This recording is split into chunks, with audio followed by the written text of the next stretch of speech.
Fall is my favorite season in Tokyo. It starts much later in the year here than it does in Chicago, and something about the fall colors hitting their peak alongside the early December evenings and holiday music feels extra special. Today, accompanied by some fall colors from a few of my favorite parks around Tokyo, I wanted to take you back to the beginning and tell you the story of how I changed my mind about Japan. There is a lot to love about this country. But as I settled into a daily routine at the start of my first semester of language school last spring, I began to notice some ways the culture around me was rubbing me the wrong way. Luckily, I did have a few things going for me which would ultimately help me process these differences in a way that would change me forever. My first advantage was getting to attend a language school with an incredible amount of diversity. I've made friends with classmates from close to a dozen countries, and that number keeps increasing every semester. I've also had the pleasure of living with several Japanese homestay families, which has allowed me to experience everyday Japanese culture firsthand and ask questions about things that puzzle and interest me. And finally, as an avid audiobook listener, I've had the chance to learn from some authors who are much smarter than me and who've already done a lot of research on the subject of thinking differently. I didn't know it at the time, but the long and winding path to changing my mind about Japan started with Adam Grant's book, Think Again, which I listened to during my first spring in Tokyo. I pride myself on being someone with well-considered opinions, but at the same time, I try to maintain a willingness to absorb new information and change my opinions accordingly. Because of this, I figured the book would be mostly just review for me, but luckily, I was wrong. In his book, Grant walks through the reasons why having an open, non-confrontational attitude toward growing and evolving our beliefs is important. He shows how we can use this open-minded approach to understand people who are different from us, and ultimately how to make ongoing growth an integral part of our lives by regularly engaging in the practice of rethinking. After listening to the book, I started to think about my time in Japan thus far. It struck me that even though I came here with the intent to learn and grow, it had already been more than 2 months, and I still hadn't truly opened myself up to evolving my beliefs.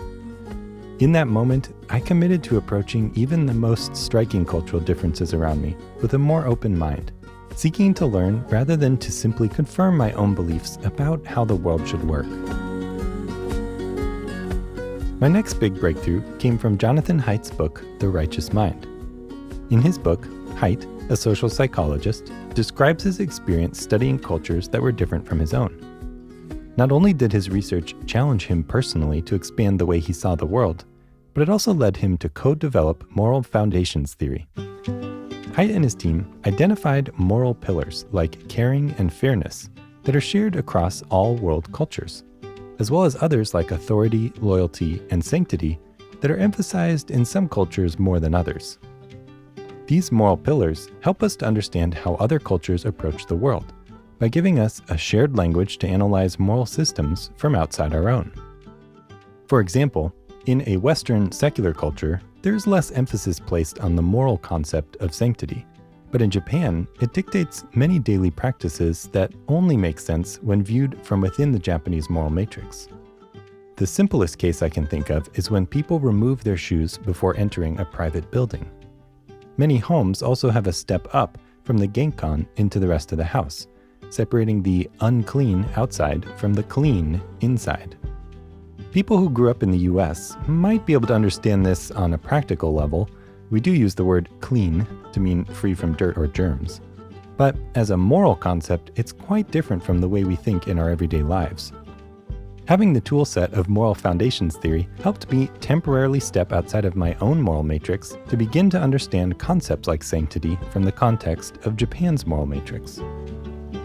Another way Japanese culture differs from my own is in how it defines the smallest group of moral significance. In the US, the smallest group is the individual, and as a result, we believe everyone should be free to pursue the life they personally desire.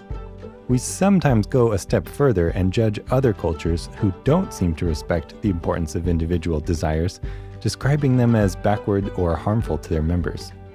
However, in Japanese culture, and frankly in most of the world, The smallest meaningful group of moral significance is not the individual. Instead, it's something larger like the family unit or the company one works for. When viewing the culture around me through this new lens of group size, I noticed many of the things that first struck me as odd didn't seem out of place anymore. For example, when I heard that one of my Japanese friends was going to change something significant about their living situation because their mom, who lives elsewhere, was uncomfortable with it, I initially thought that was an unusual choice. After all, in the US, we would say something like, "You're an adult, it's your life, your choices don't affect your mom, and you should live the way you want." However, when viewed from the perspective that the family unit is the smallest group of importance, her decision makes a lot more sense. The family unit is the thing that they were making choices about, not the individual. For the family, this uncomfortable situation was something that needed to be resolved, and from that starting point, her conclusion becomes a completely natural one. The final piece of the puzzle fell into place for me when I listened to Emily Nagoski's book, Come As You Are. A note to listeners, this book is not primarily about learning to understand other cultures, but this last lesson came up along the way and turned out to be exactly what I needed to hear at exactly the right time. Despite my new tools to see the Japanese culture through the lens of its own moral matrix and recognize different groups of moral significance, there was still one thing rubbing me the wrong way: Japanese business culture. It's pretty different from the business culture where I come from, and in my language school, we spend a good portion of each semester learning how to fit into this unique part of everyday Japanese life. After 7 months of living in Tokyo, I still could not reconcile the fact that so many norms and business practices here felt completely unproductive at best, and like a downright waste of human potential at worst. By then, I had lived with homestay families where one or both parents worked from early in the morning until late at night, sometimes 12 or more hours a day and spilling into the weekends. I'm used to working for Silicon Valley companies who measure this kind of metric very carefully and are always trying to squeeze out the most value per worker hour possible. Looking at the Japanese economy as a whole, and the output of the largest of these companies with such intense work hours, it was easy for me to say, from my perspective, that there was a mismatch between the energy being put in and the value being produced. In Nagoski's book, she challenged my limited way of thinking with a refreshing metaphor.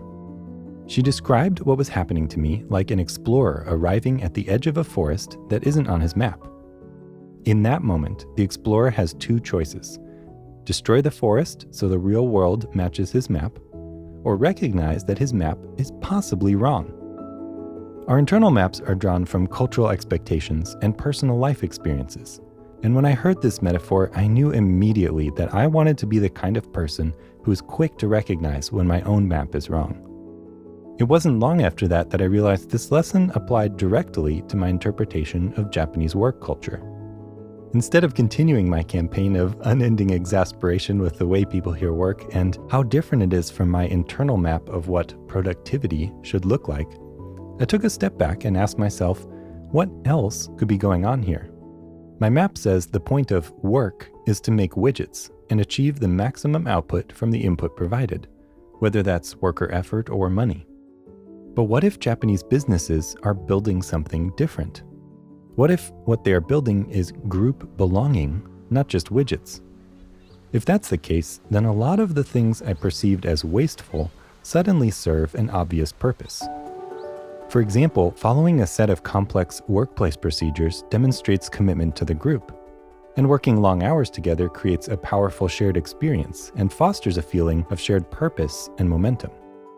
In fact, if I change what I think of as productive output for a second to be group belonging, then Japanese work culture is actually doing that a lot better than Silicon Valley. I bet if a Japanese salaryman looked at a typical American software engineer who moves between companies in the pursuit of personal growth and only works the minimum 6 to 8 hours required for their role, he would think we are the ones being wasteful and not producing as much meaningful value from all our hard work as we could be. Now, this isn't to excuse some of the worst business practices out there, but simply to say this year, I understood for the first time that different work cultures can be building entirely different things, and that I can only truly understand a different culture when I stand far enough back from my own experiences to see what they are actually trying to build and why.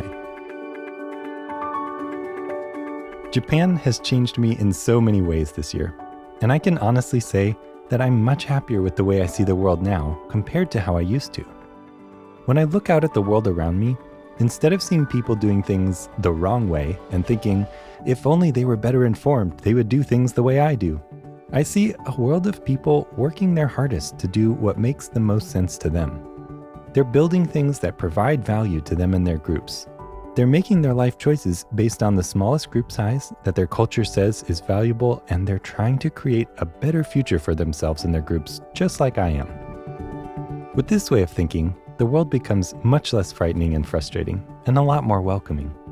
My role changes from someone who needs to convince everyone to build the same things I am, to someone who has more to learn.